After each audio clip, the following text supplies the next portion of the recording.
Well, I have to admit, we have been ignoring Bugdet EG. Ignore it no more. Welcome back to VTEC Academy. You're about to get schooled. You guys remember Bugdet EG. This is a K20 A3 bottom end out of the SI, but the head is a K23 turbo head from the RDX. And we also have the turbo manifold on that. Last time we were at the track, the car was fast, but it overheated almost immediately.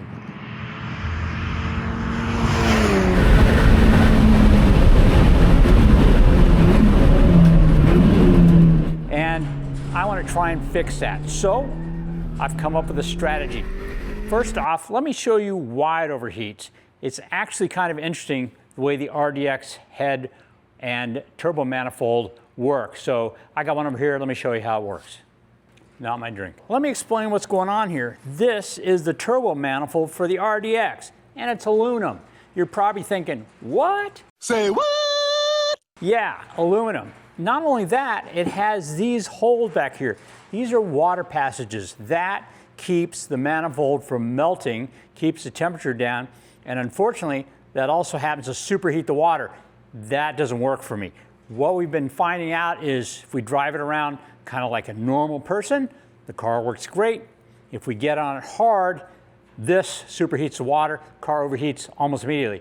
Just a hard half lap usually results in temperatures well over 230 degrees, and that's not going to be good for the longevity of the engine, and eventually that's going to cause a problem. So I want to get rid of this. First thing I did was we made a fixture. This fixture fits this particular manifold. Once we did that, we decided to go ahead and try to make a turbo manifold. Now, initially, I had Miles Batista make one, and unfortunately, he wasn't able to get it short enough. Because of the curvature of these tubes, it was difficult to make a short enough manifold. So this manifold, we're going to use for another project. More on that in a minute. So then we decided to go ahead and get some tight radius ones, and then we were able to come up with this one. This one actually fits. We were able to get it, let me unscrew this. Notice how this one fits like that. We're actually able to get this one to fit as well. Now, this actually created an interesting problem. I had designed this particular one with these slotted holes here. And what that means is it'll not only fit the K23 head, it'll also fit a normal K-series head that has the 4-port exhaust. And I thought that that was going to be a big advantage. But when we put this on a normal engine and put the turbo on it, the turbo wastegate actuator actually interfered with our valve cover. Now, obviously we can change that, but that kind of puzzled me. Why does it do that? So we're going to go ahead and try this on a K23 head and see if we have the same problem. But it's nice and compact, just like the factory one is, so it should get rid of our problem. This flange is large enough, it'll cover up all the water ports, so no water will be getting to this to cool it. And because it's stainless steel, it shouldn't have a problem with getting hot, which normally happens when running a turbo very, very close to the engine. So this should all be good. So we're going to go ahead and bolt this on Bugdet EG and see what we can get. Now, that brings us back to this manifold. This manifold holds the turbo in approximately the same location, just a little bit farther away. And what I think is going to be the advantage there is we're going to be able to put this one on a stock head, put the RDX turbo on it, and we're going to be able to run that. In fact, we've got a special project that's going to use this manifold. More on that project at a later date. So today, I'm going to take the stock manifold off Bugdet EG. I'm going to put our fabricated manifold on, and then we're going to do some testing and see if we get the same amount of heat coming into the radiator that we were getting with the stock manifold. Hopefully we've solved that problem, and we now have a track day car that we can get a bunch of laps on before it gets too hot. I don't know if you guys noticed this, but this engine is mounted in here by Hasport Engine Mounts, and Hasport is a huge sponsor here on the channel. If you are interested in hooking yourself up with some Hasport mounts, why don't you head on over to their website and use coupon code VTEC Academy. That'll get you a discount on your mounts, and you too can build a car just like this.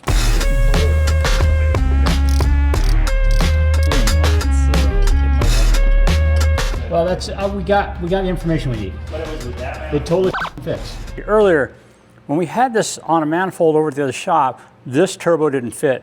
Well, we didn't realize that it probably had been reclocked in a crash. So we noticed that this actuator is bent, so that means this thing right here was clocked that way, or clocked back this way. So normally this would sit a little bit further back, so that was crisis averted, which is good. So we have now our turbo that came off.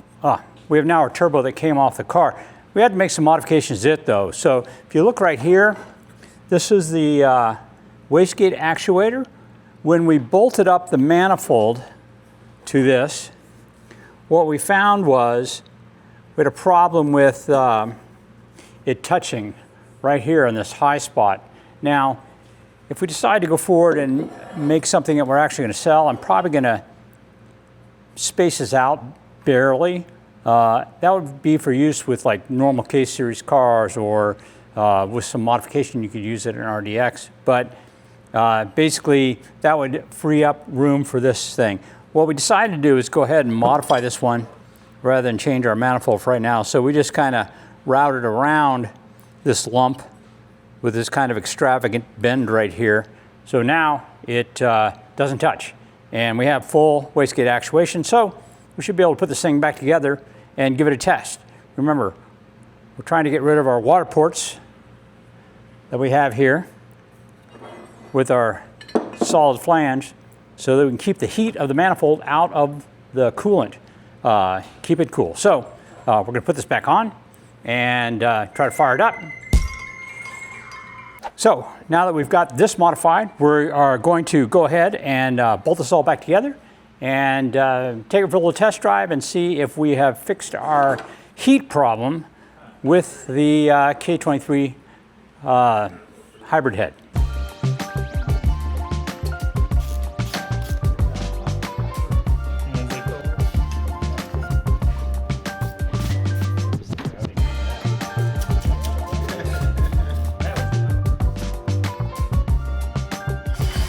Well guys, I'm here at Exact Dyno and we've got Bugdet EG back on the dyno. So to recap, last time we were here, we were experiencing a problem where you run the car hard and it was definitely heating up the water extremely fast. In fact, we could only do really a couple of runs before we had to let the car cool down. And of course at the track, that caused a problem as well. Do a lap and a half and the water was basically overheating. So we have now set it up, hopefully, so that with the new manifold that we'll be able to get some runs without it overheating. So anyway, there it is, our beautiful steel manifold, not the water-cooled aluminum one.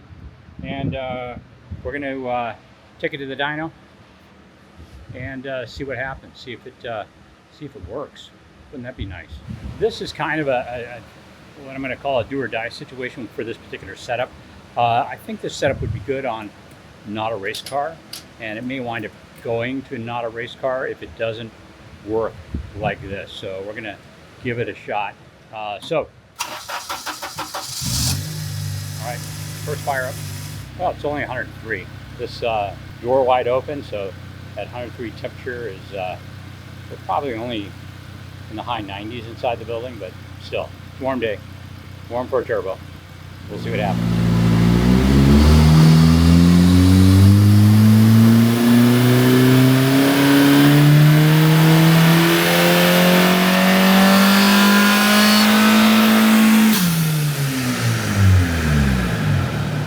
This is horsepower. Last time we came out, 296, about 300 horsepower. This is what we got this time, about a little less than 260. And if we look at torque, you know, big difference there as well. And what's happening is we're just not getting the same amount of boost we were getting before. All right, so you can see the boost we were getting last time and the boost we're getting this time. So we're at about 12.5.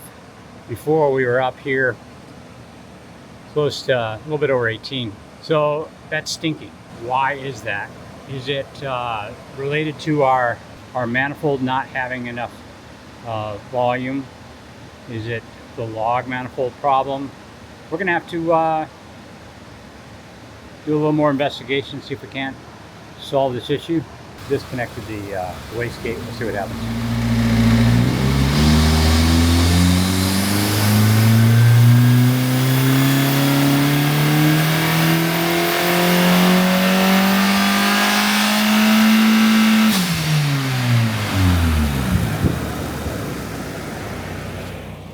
Yeah, minimally more boost. Not a lot of improvement. All right. Well, we are going to probably call it quits and go back and see if we can figure out what the hell went wrong. All right, we're back here with Bugdet EG after our basically dyno debacle. We think we know what the problem is. It's not that our manifold is too small and causing restriction. It's that we didn't preload the wastegate. It's got an internal gate. We wound up having to make some modifications to the arm in order to get it to work. And what I didn't do is I didn't check the preload on it to make sure it was sprung to hold it closed. So pretty sure that the wastegate was slightly open, and that's what was limiting the amount of boost we could make because it was just leaking. So what we're gonna do, we're gonna pull the turbo out real quick. We're gonna check that preload versus one of the other stock ones I have, make sure they match, put it all back together. We should be able to make boost. Okay, so what I have here is another one of the RDX turbos, and let's take a look at it real quick. If you look, I actually disconnected the wastegate actuator, and you can see there's quite a bit of overlap. That is kind of like a preload in order to keep the wastegate shut. So it's about half a bolt width, or half the width of this pin that it connects to. So what we're going to do now is take the other one apart, make sure it has the same amount of preload, and that should allow us to get full boost according to whatever the spring is in the wastegate. Let's see, we got about 15 pounds last time. That's what we're looking for. By the way, if we want more weight, I think we're going to have to actually do some work. This isn't really adjustable. We can't change the spring, so we might wind up adding an adjustable one of these so that we can actually do some more boost control and maybe get more boost out of the thing. Okay, so with much gnashing of teeth and bending of metal, we've come to the conclusion that what we currently have is not really going to work. So let me kind of show you what we've got going on here. So this is our wastegate actuator, and you can see it takes this huge, we'll call it a dog leg, out to do that, and it just flat doesn't work. Anytime it actuates, it doesn't return. So you can see here, now we have boost leak, big time.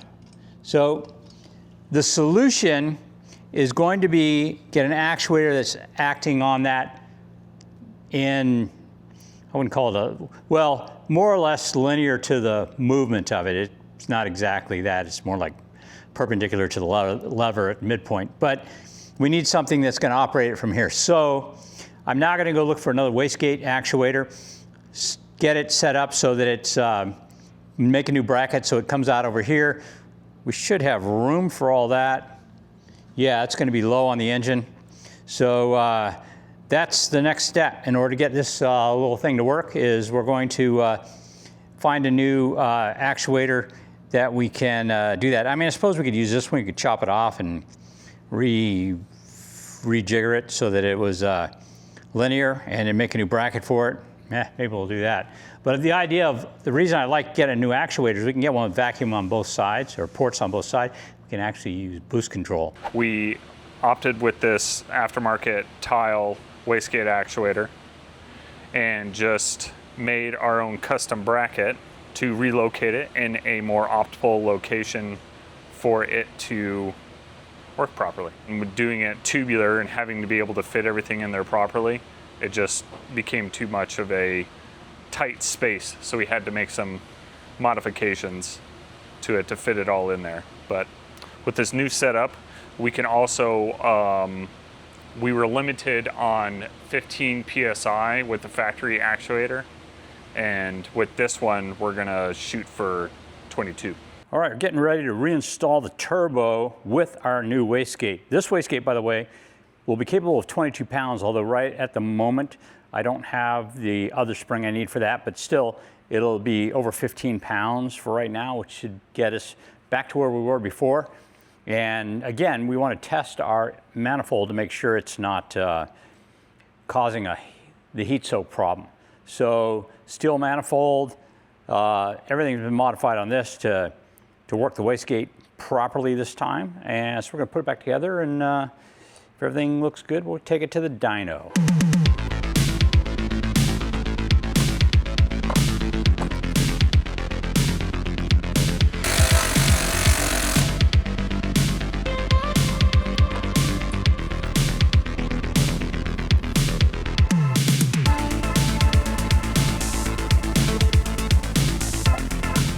We were reassembled, and we had to drain some of the coolant because the turbo is water cooled. So we're going to bring this outside, let it idle for a while, and hopefully it sucks down a bunch of water and we don't have any air bubbles. That way when we hit the dyno tomorrow, we're not overheating and such other nonsense. Ks are notoriously bad for having bubbles in them, so I'm going to park on a slight incline so the radiator is a little bit higher than the engine. Hopefully that'll fix our problem. We don't have a radiator fan on this, which I need to fix that, but not today. Do we have a fan on it at the? We've never had a fan on it. Oh, so we were running time attack without a fan too. Yes, we were. Yeah, the fan's not important if you're moving. We're moving, yeah. Yeah, it's only in traffic. It's only important now when we're not going to be moving. Will it start the first time? Will it start the first time? Put it down in the comments below.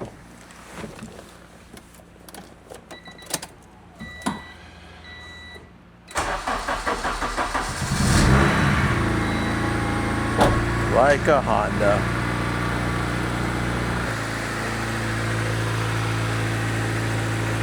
Sounds normal. Yeah, sounds good. All right, so everything's working great. We hope. We are at Exact Dyno, and we are going to see if we are successful with this manifold that blocks off the water passages and stops the heat soak, because that water was getting crazy superheated. And let's see what kind of power it makes.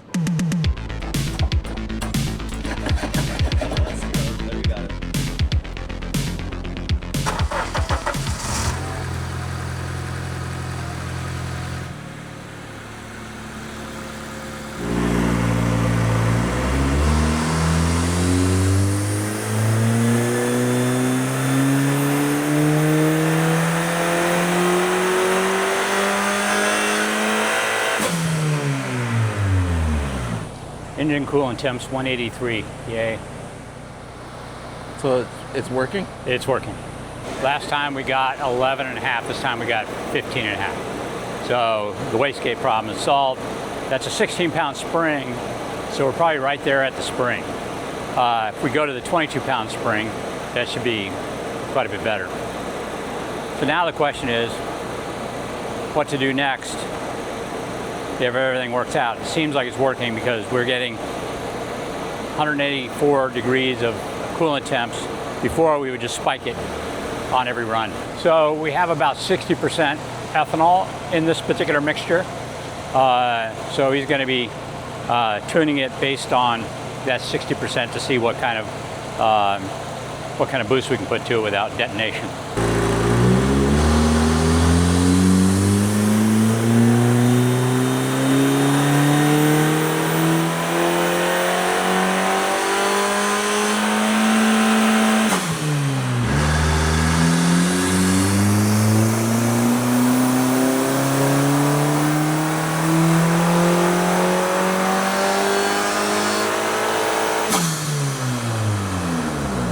Maybe it's just at its max flow rate.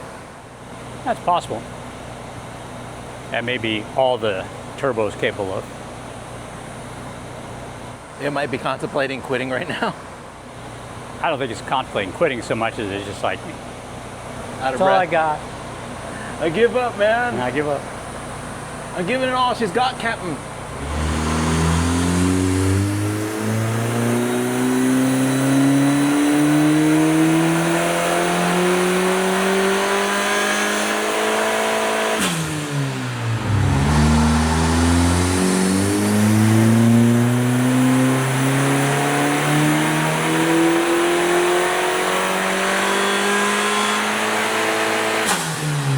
He's working on the boost ramp. Right now it has been trailing off, if you can see by the dyno. This time he kept it up closer to 17. That's why we were able to achieve the 300 horsepower rather than having it trail off with our, which of course makes the torque trail off.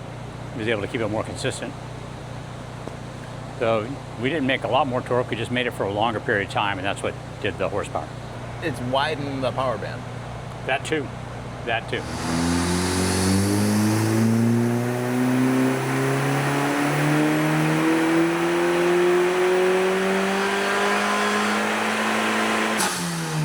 Tim, thank you again. You bet. As always. So we came back, and remember our main goal for this whole thing was to actually stop the temperature from spiking. We had the water-cooled manifold that comes on the RDX was just causing the water temps to go nuts. We couldn't even get 2 runs, if I recall, and it was over 240, so it was ridiculous. And we'd only get a lap and a half at the track. So I think we've solved that problem, but here's some side benefits. Okay. Yeah, this is a boost from a couple years ago. Right? Right. Yeah. Yeah, so this is all old, this is today. Yeah, so we changed the wastegate to a tile for internally gated turbos, and it's a 16-pound spring, although we put quite a bit of preload on it, so you can tell. Yeah. So from 10 pounds of boost, we're now up at 17 pounds. Yeah, 17. 17 and a half. Yep. Yeah. So we've got, and at first, this was trailing off pretty hard. Right. Well, not really hard, but kind of hard. So it's just the design of the manifold, that's what happens. Okay. So yeah, we were tailing off. Tailing off. And so you were able to actually take the boost controller Right, and electronic boost controller and dial it up, essentially. Cool. And so I think we might have reached the limit of this turbo, you I think said? so, Yeah. because I have not much duty cycle on the boost controller here, and it's 88% right there. Oh, okay, so Yeah. it's not doing anymore. Well, Yeah. It's There a you little go. turbo, it's doing a big job. yeah, that RDX turbo, Yeah. 17 and a half pounds of boost. Yeah. I'm pretty happy with it. And honestly, we've kind of reached the end of the road with this particular car with this. That kind of horsepower is not going to win us time attack because we had a bunch of 700 horsepower Yeah. cars we were running against, so we need, I think, around 450. So we'll try a different route. But I think this will be a nice little setup. And I think if I can design a manifold that can be used without modifying the turbo, I think we have something we could sell. Maybe? Yeah, because it's kind of a cool setup. All right, well, guys, thank you very much. By the way, if you're looking for dyno tuning here in this valley of the very much sun. Yeah, for sure. Yeah, what's it? It's 100 and some odd days. 104 today. 104. Anyway, so not bad. Anyway, so if you're looking for a tuner in the Valley of the Sun, check out Tim at Exact Dyno. And I've been using them for years, and I'm very, very happy. And thanks a lot. Please like, subscribe, share this with a friend. I think it's kind of interesting using the RDX head and RDX turbo. I think we're going to try this on a regular head next. But pretty cool setup. If you want to see more, please hit the bell after subscribing, and you'll get notified when more stuff comes out. He's got to go. I've got to go. We'll talk to you later. Cut.